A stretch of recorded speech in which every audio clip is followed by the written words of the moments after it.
We are live. We're live. Oh, thank goodness for that. So good. Here we go. Here we go again. This is welcome to our 5 o'clock presentation of scenes played from cued parts only. Thanks to those of you who've been around already this afternoon, saw us at 3. Here we are with 5 new actors doing 4 new scenes. And I'm just going to introduce the company to you today. So we have Ian, who has come back again. I think he's addicted now. This is great. We have the lovely Jenny Coverack joining us from Cornwall, and Joachim, who is also joining us, and they are in for their first go. So welcome, and welcome to the Crazy Gang, and you are all crazy for joining us. And we have our lovely stalwarts, Demi, who is of course still here, hiding in the bedroom next door to me, because that's allowed, because we're married. And Susie, who is back after a few months break, she's over there. She's now in Portsmouth, joining us from her new university place. So lovely to have you back, Susie, and well done in everything. So all of you, deep breaths. I ask you to take yourselves off to the virtual tiring house. I will sort out the playhouse scene and I will call you for the scenes. Off they go, ping, ping, ping. So lovely, wonderful, marvelous. We have 4 scenes that we're going to be doing for you this afternoon. But before we do that, I'm just going to do the regular chat, because just in case there are people out there who don't know who we are and what we're doing and why. Hello, I'm Lizzie, artistic director of Shakespeare. We are the only UK company currently teaching and producing using cue parts only. This means that we do not rehearse a whole play before we present it. I know it's a bit crazy, but that's what we do. Everybody that you're about to see perform has not rehearsed together. They have only prepared their own lines and their own cues. They have not read the whole scene. They have not heard the whole scene. They may never have heard the whole scene before. Not everybody knows every part of every play. But they are going to perform for you now regardless. Why do we do it like this? Because this is pretty much how they did it back in the day when these plays were written. This is the technique that Shakespeare and the other playwrights of the Renaissance expected their plays to be studied using and prepared using. So we have fun using this technique and thinking, well, how does it work? What do you get out of it? We get a lot of fun and quite honestly, quite a lot of terror at times as well. But we think it produces some very interesting theatre, and a lot of you have been very kind watching us for the last 9 months since lockdown began in the UK. And, you seem to enjoy it too. So great, we keep doing it. So that's what we do and why. Where's my list? There it is. Last thing before we get started, as ever, our donations link is there. If you are ready, willing, or able to put a little bit of money into our collections pot, we collect up the money that is given each week. We divide it between members of the company that are still experiencing considerable hardship, owing to, basically the situation that we find ourselves in the way of employment in the theatre industry at the moment. And also a proportion of it goes to the Stephen Lawrence Foundation, because that is a cause that we are extremely enthusiastic about supporting. So some of it goes there, rest of it goes to the guys that perform for you week after week. If you're not able to, then it's not a problem. We really hope you enjoy the show anyway. If you are able to, thank you very much. And thank you to all of you that have given us money this year. It's been very much appreciated.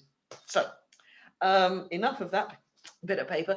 Okay, so 4 scenes today. We're starting with one.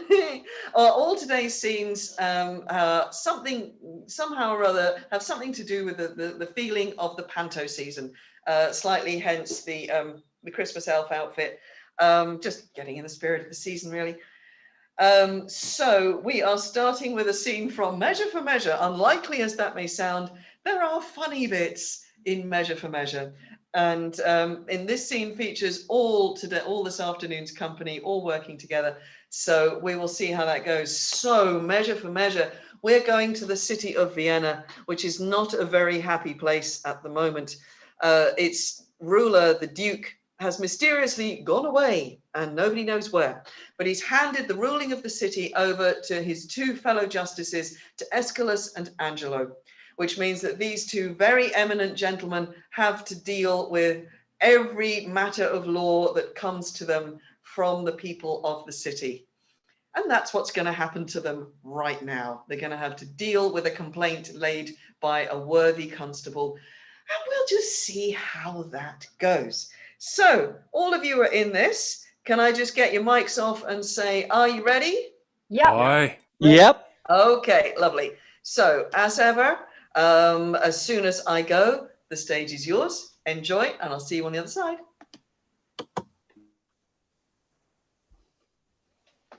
Come, bring them away. If these be good people in the Commonwealth that don't do nothing but use their abuses in common houses, I know no law.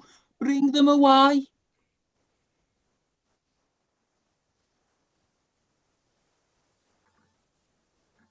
And now, sir, what's your name, and what's the matter?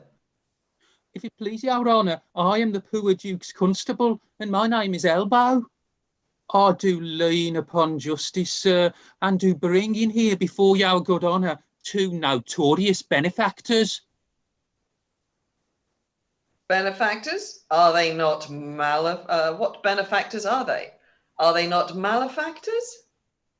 If it please your honour, I know not well what they are, but precise villains they are, that I am sure of. This comes off well. Here's a wise officer. Go to.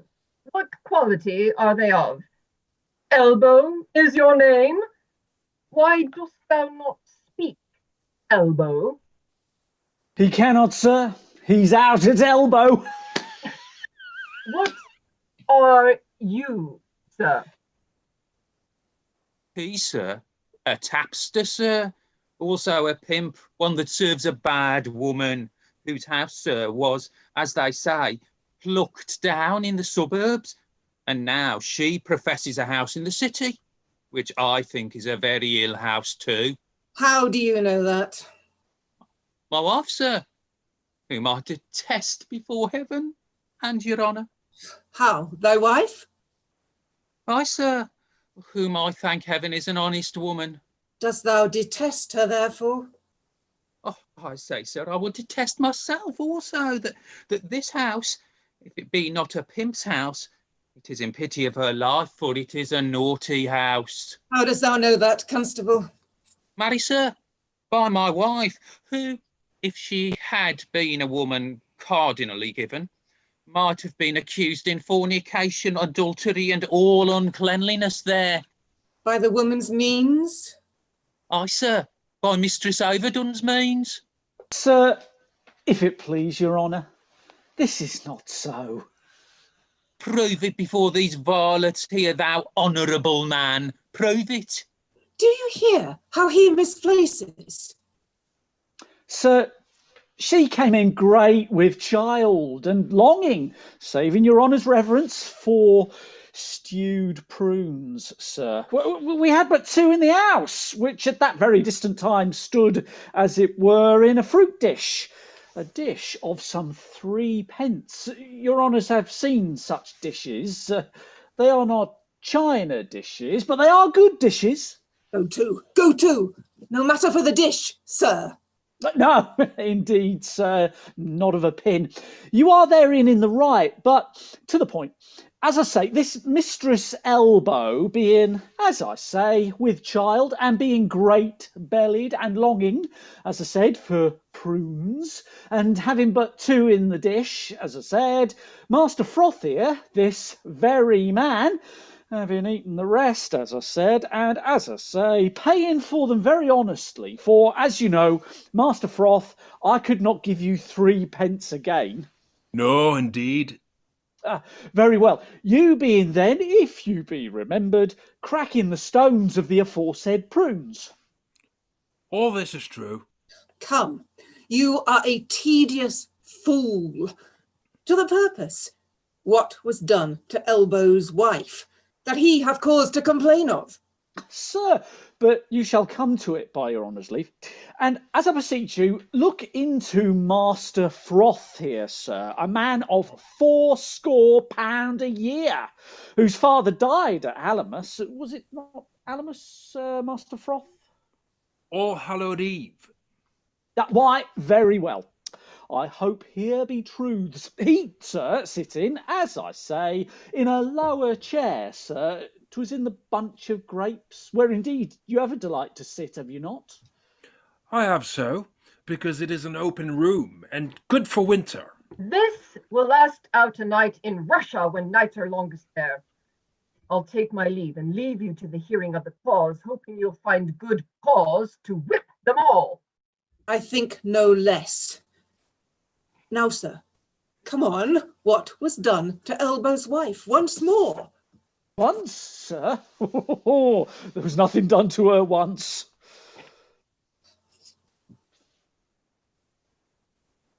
I beseech you, sir. Asking what this man did to my wife? I beseech your honour, ask me. Well, sir, what did this gentleman to her? I beseech you, sir. Look into this gentleman's face. Good Master Froth, look upon his honour. 'Tis for a good purpose. Doth your honour mark his face? Aye, sir. Very well. Nay, I beseech you, mark it well. Well, I do so. Doth your honour see any harm in his face? Why, no. I'll be supposed upon a book. His face is the worst thing about him. Good then. If his face be the worst thing about him, how could Master Froth do the constable's wife any harm? I would know that of your honour. He is in the right, Constable. What say you to it? Oh, first, and it like you, the house is a respected house. Next, this is a respected fellow, and his mistress is a respected woman. By this answer, his wife is a more respected person than any of us all. Sir, she was respected with him before he married her. Which is the wiser here, justice or iniquity? Is this true? O thou caitiff, O thou varlet, O thou wicked Hannibal! I respected with her before I was married to her. If ever I was respected with her, or she with me, let not your worship think me the poor Duke's officer. Prove this, thou wicked Hannibal, or I'll have mine action of battery on thee. If he took you a box of the ear, you might have your action of slander too. Maddy, I thank your good worship for it. What is your worship's pleasure I should do with this wicked caitiff? Truly, officer, because he has some offences in him that thou wouldst discover if thou couldst, let him continue in his courses till thou know what they are. Oh, Maddy, I thank your worship for it.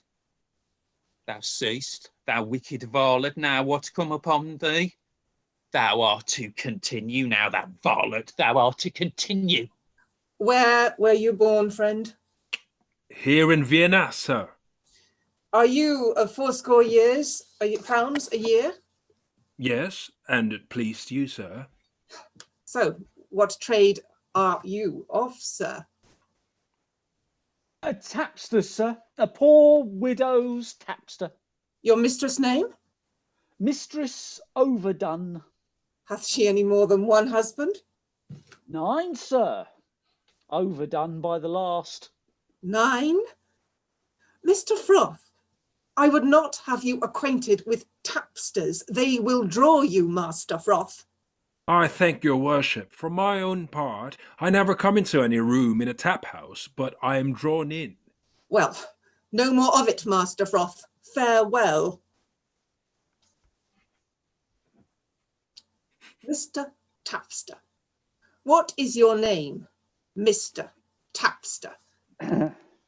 Pompeii. What else? Bum, sir. Pompey. You are partly a pimp, Pompey, however you colour it in being a tapster, are you not? Come, tell me true, it shall be the better for you.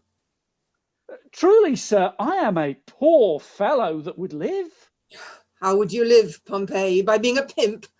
What do you think of the trade, Pompey? Is it a lawful trade? If the law would allow it, sir. But the law will not allow it, Pompey, nor it shall be allowed in Vienna. Does your worship mean to geld and splay all the youth of the city? No, Pompey. Truly, sir, if your worship will take order for the girls and the boys, you need not fear the pimps. There is pretty orders beginning, I can tell you. It is but heading and hanging. If you head and hang all that offend that way, but for 10 years together, you'll be glad to give out a commission for more heads. If you live to see this come to pass, say Pompey told you so. Thank you, good Pompey, and in requital of your prophecy, hark you, I advise you, let me not find you before me again upon any complaint whatsoever. In plain dealing, Pompey, I shall have you whipped. So for this time, Pompey, fare you well. I thank your worship for your good counsel. Whip me? No, no. Let Cabman whip his jade. The valiant heart's not whipped out of his trade. Master Elbow, how long have you been in this place of constable? 7 year and a half, sir. You say 7 years together? And a half, sir. Alas, it hath been great pains to you. They do put wrong to put you so oft upon't. Are there not men in your parish sufficient to serve it? Faith, sir, few of any wit in such matters. Look you bring me in the names of some 6 or 7, the most sufficient of your parish. To your worship's house, sir. To my house. Fare you well. Well done. Thank you all very, very much. I love the stewed prunes scene. Oh dear, oh dear. Pompey, yeah. Anytime anybody says to me, you know, Shakespeare, it's all very well, but you know, he's so highbrow, he's so formal, he's like high in the literature. Yeah, we have characters called bum, characters called bottom. I don't think so. I think Shakespeare was in for a good gag as much as anybody else was. And quite right too, because what's the point of a play? To be entertaining. And that's something that obviously entertained them then as much as it entertains us now. Right, so slight change of play. We've got 2 scenes now from Two Gentlemen of Verona. So 2 gentlemen and 2 scenes. Although we're not seeing very much of the gentlemen in these particular scenes. This is one of the plays that we did. We did do the whole play, but it was a way back. I think it was in April. So it was the first full play that we did. And it's a play that will have to come back at some point next year, just because it's a play that's like, I always feel like it's one that's really overlooked, and there's more you can do with 2 gents. It's actually got a lot going on. There's a lot of danger, a lot of well, life and death kind of circumstances. Everybody's breaking their heart. Everybody's betraying everybody left, right, and center. Everybody's running away. It's a good adventure. And again, what else do you want in a play? It's good to have some fun.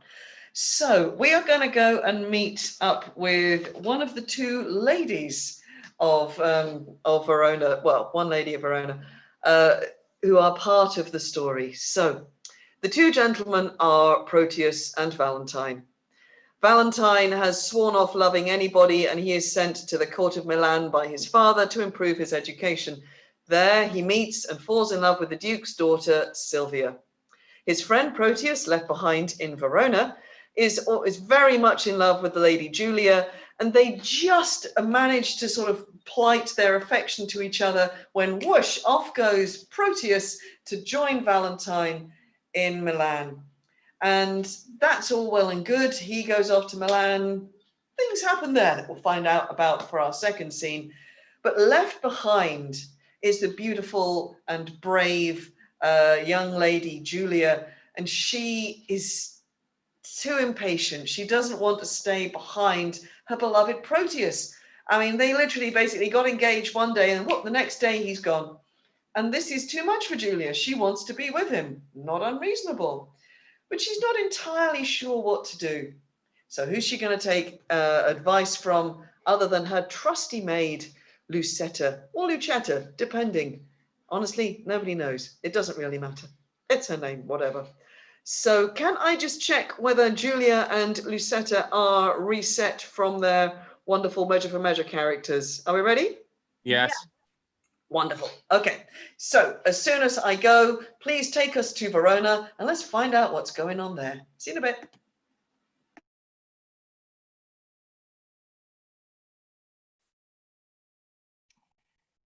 Counsel, Lucetta, gentle girl, assist me, and even in kind love I do conjure thee, who art the table wherein all my thoughts are visibly charactered and engraved to lesson me, and tell me some good mean how with my honour I may undertake a journey to my loving Proteus. Oof, alas, the way is wearisome and long. A true devoted pilgrim is not weary to measure kingdoms with his feeble steps, much less shall she that hath love's wings to fly, and when the flight is made to one so dear, of such divine perfection as Sir Proteus. Better forbear till Proteus may return. Know'st thou not his looks are my soul's food? Pity the dearth that I have pined in by longing for that food so long a time. Didst thou but know the inly touch of love, thou wouldst as soon go kindle fire with snow as seek to quench the fire of love with words. Oh, I do not seek to quench your love's hot fire, but qualify the fire's extreme rage, lest it should burn above the bounds of reason. The more thou damn'st it up, the more it burns. The current that with gentle murmur glides, thou know'st being stopped, impatiently doth rage. But when his fair course is not hindered, he makes sweet music with the enamelled stones, giving a gentle kiss to every sedge. He overtaketh in his pilgrimage, and so by many winding nooks he strays with willing sport the wild ocean. Then let me go, and hinder not my course. I'll be as patient as a gentle stream, and make a pastime of each weary step, till the last step have brought me to my love, and there I'll rest, as after much turmoil a blessed soul doth in Elysium. But in what habit will you go along? Not like a woman, for I would prevent the loose encounters of lascivious men. Gentle Lucetta, fit me with such weed as may beseem some well-reputed page. Why then, your ladyship must cut her hair. No, girl, I'll knit it up in silken strings with 20 odd conceited true love knots. Be fantastique to become a youth of great time than I shall show to thee. What fashion, madam, shall I make thy breeches? That fits as well as, tell me, good my lord, what compass will you wear your farthingale? Why, even what fashion thou best likes, Lucetta. Well, you must needs have them with a codpiece, madam. Out, Lucetta, that will be ill-favoured. A round hose, madam, now's not worth a pin, unless you have a codpiece to stick some pins on. Lucetta, as thou lovest me, let me have what thou thinkst meet, and is most mannerly. But tell me, wench, how will the world repute me for undertaking so unstayed a journey? I fear me it will make me scandalized. Well, if you think so, then stay at home and go not. Nay, that I will not. Can never dream on infamy, but go. If Proteus likes your journey when you come, no matter who's displeased, when you are gone, I fear me he will scarce be pleased withal. That is the least, Lucetta, of my fear. 1,000 oaths, an ocean of his tears, and instances of infinite of love, warrant me welcome to my Proteus. Yeah, all these are servants to deceitful men. Base men that use them to so base effect. But truer stars that govern Proteus' birth.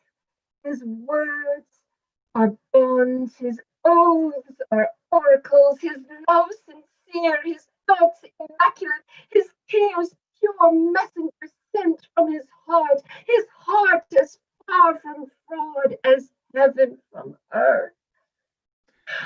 Pray heaven he prove so when you come to him. Now, as thou lovest me, do him not that wrong, to bear a hard opinion of his truth. Only deserve my love by loving him. And presently go with me to my chamber to take a note of what I stand in need of, to furnish me upon my longing journey. All that is mine I leave at thy disposal, my goods, my lands, my reputation. Only in lieu thereof dispatch me hence. Come, answer not, but to it presently. I am impatient of my tarriance. Wonderful. And off she goes, a gallant principal boy, upon her noble and loving quest to find her Prince Charming, and who is so perfect and so constant, and nothing could possibly go wrong with that, could it? Well, spoiler, in the next scene, it has. We saw Lucetta there being very doubtful and trying to sort of calm her young mistress and sort of go, yeah, well, but, you know, this might not actually be, yeah. So our Julia disguises herself as a young man. She sets off on her journey. She arrives in Milan disguised as a young boy, Sebastian, as usual. There's always a Sebastian in Shakespeare, in case you hadn't noticed. But what she finds is that things have gone not quite according to plan with Proteus, because Proteus arrived in Milan. Yeah, that was fine. But he set eyes on the lady Sylvia, daughter of the Duke, at that point betrothed to his best friend Valentine.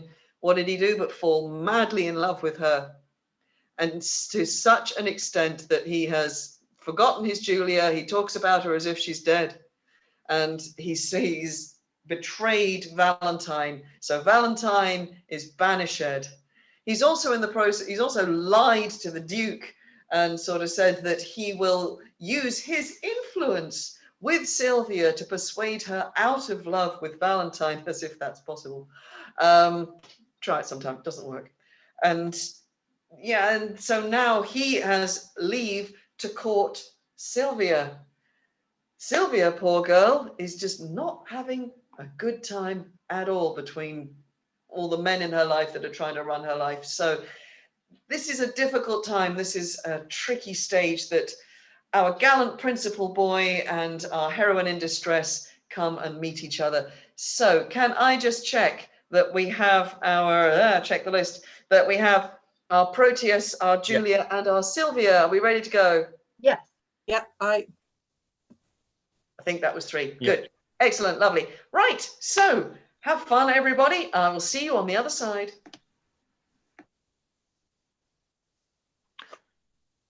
Sebastian is thy name. I like thee well, and will employ thee in some service presently. In what you please, I'll do what I can. I hope thou wilt. Go presently and take this ring with thee. Deliver it to Madam Sylvia. She loved me well, delivered it to me. It seems you love not her to leave her token. She is dead, belike? Not so, I think she lives. Why dost thou cry, alas? I cannot choose but pity her. Wherefore shouldst thou pity her? Because methinks that she loved you as well as you do love your Lady Sylvia. 'Tis pity you should be so contrary, and thinking on it makes me cry, alas! Well, Give her that ring. And therewithal this letter. That's her chamber. Tell my lady, I claim the promise for her heavenly picture. Your message done, hie home unto my chamber, where thou shalt find me sad and solitary. How many women would do such a message?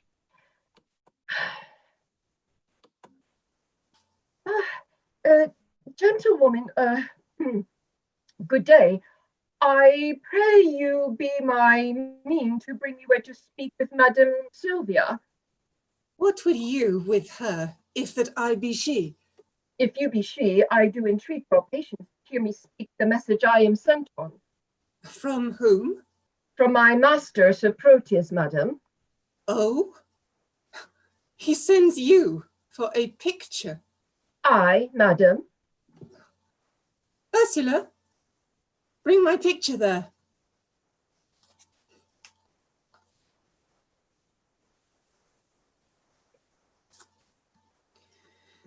Go, give your master this.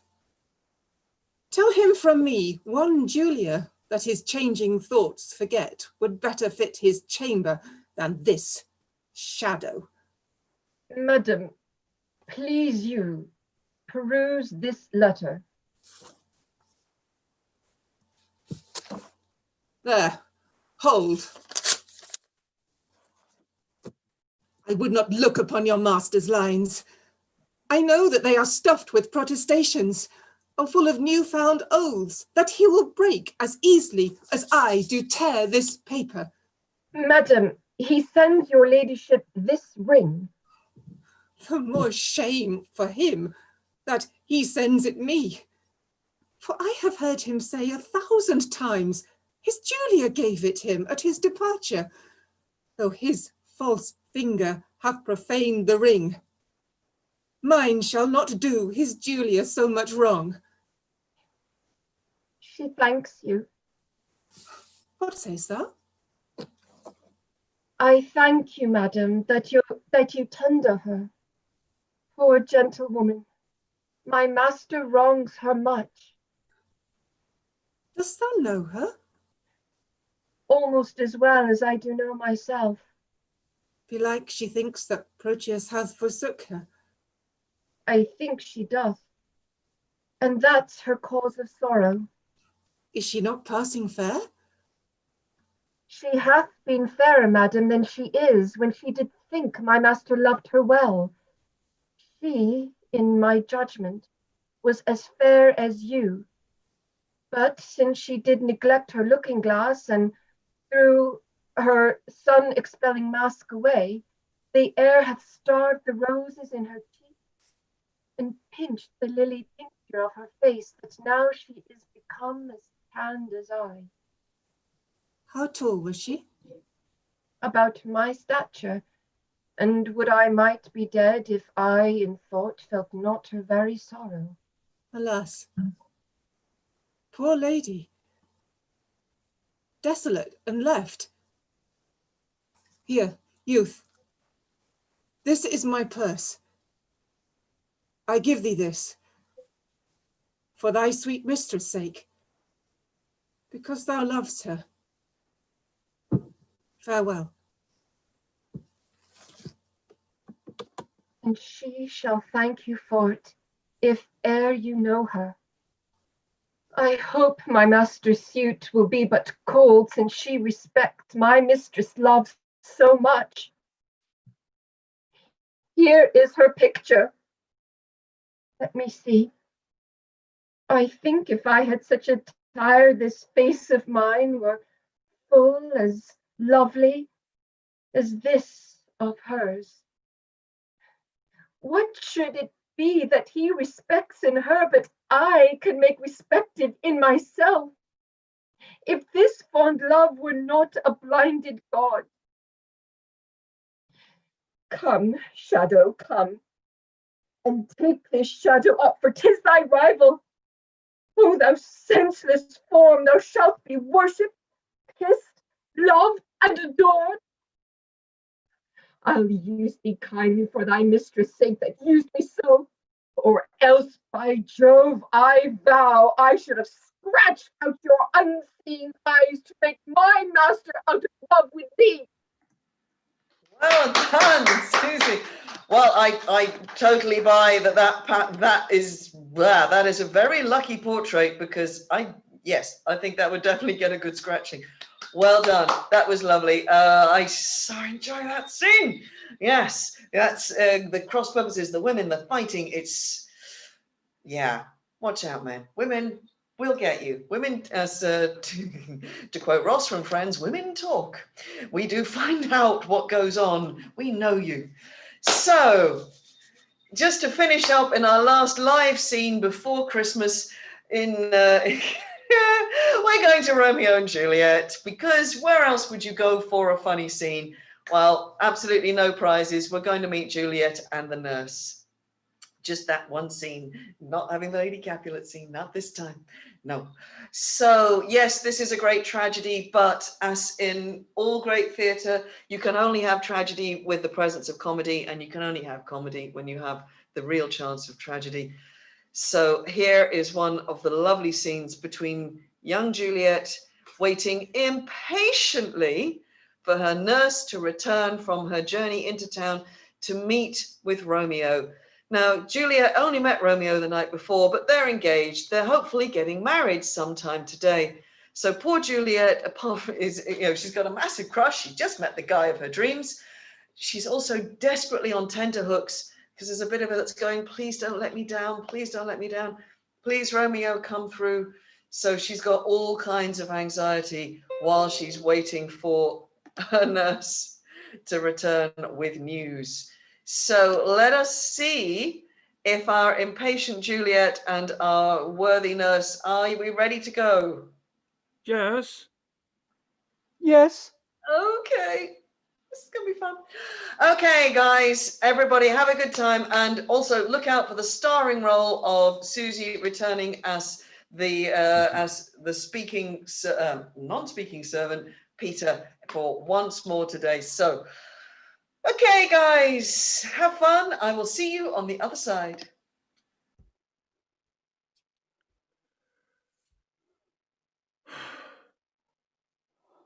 The clock struck 9 when I did send the nurse. In half an hour she promised to return. Perchance she cannot meet him. That's not so. Oh, she is lame. Love's herald should be thoughts, which 10 times faster glides than the sun's beams, driving back shadows o'er lowering hills. Therefore do nimble pinioned doves draw love, and therefore hath the wind-swift Cupid wings.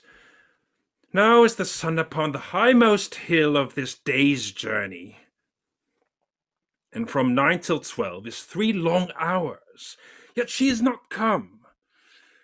Had she affections and warm youthful blood, she would be as swift in motion as a ball. My words would bandy her to my sweet love, and hiss to me. But old folks, many fain as they were dead, unwieldy, slow, heavy, and pale as lead. Oh God, she comes. Oh, honey nurse, what news? Hast thou met him? Send thy man away. Peter, stay at the gate. Now, good sweet nurse, O Lord, why lookest thou sad? Though news be sad, yet tell them merrily. If good thou shamest the music of sweet news by playing it to me with so sour a face. I am weary. Give me leave a while. Fie, how my bones ache. What a jaunt have I had. I would thou hadst my bones, and I thy news. Nay, come, I pray thee, speak. Good nurse, speak. Jesu, what haste! Can you not stay a while? Do you not see that I am out of breath? How art out How art thou out of breath when thou hast breath to say to me that thou art out of breath? The excuse that thou dost make in this delay is longer than the tale thou dost excuse. Is thy news good or bad? Answer to that. Say either, and I'll stay the circumstance. Let me be satisfied. Is good or bad? Well, you have made a simple choice. You know not how to choose a man. Romeo? No. No, not he, though his face be better than any man's, yet his legs excel any man's, and for a hand, and a foot, and a body, though they be not to be talked on, yet they are past compare. He is not the flower of courtesy, but I'll warrant him as gentle a lamb.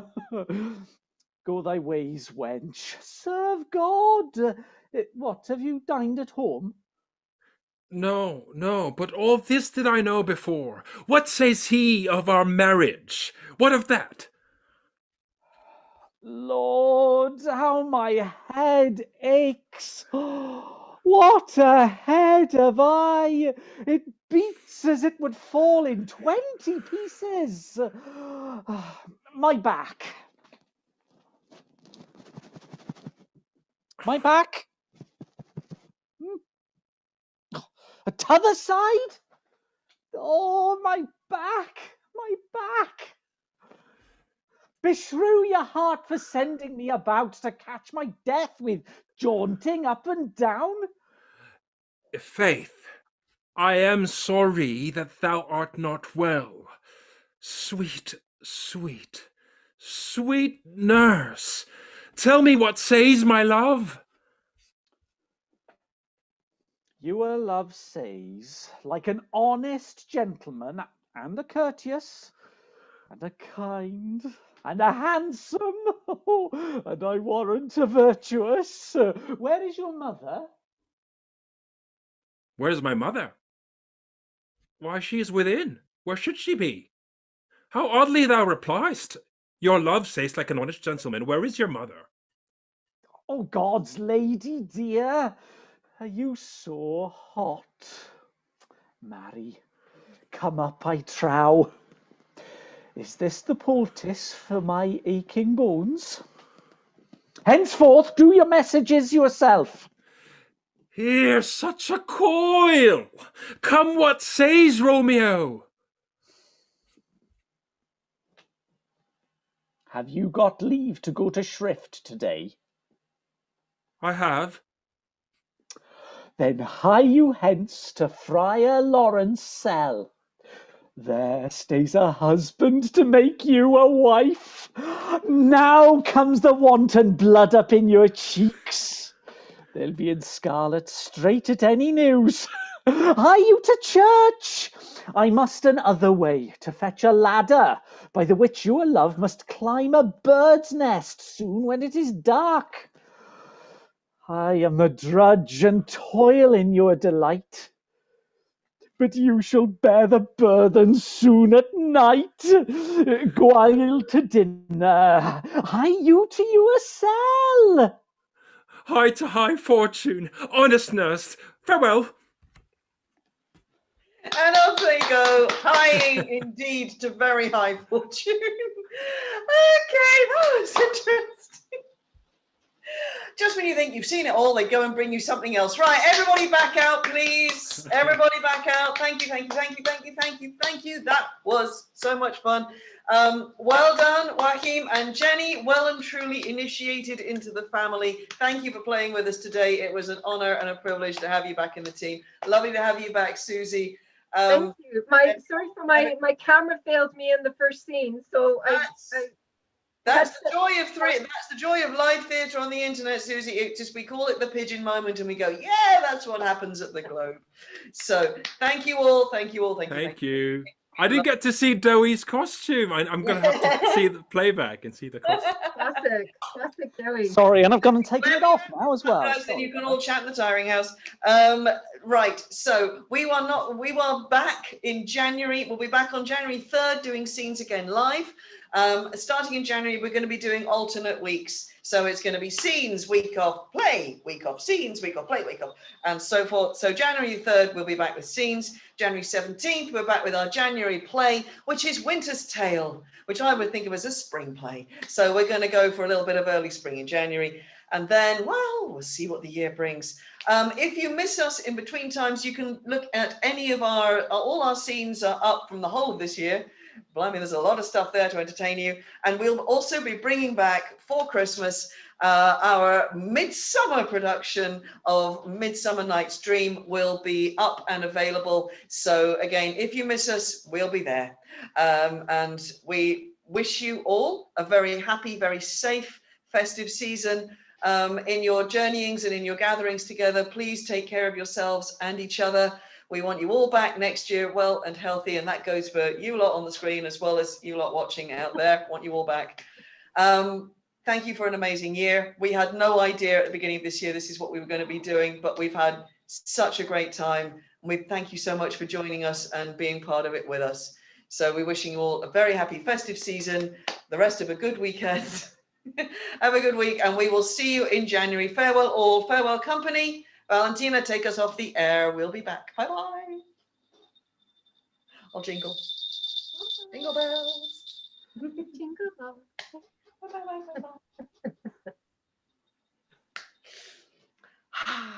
And now we just wait.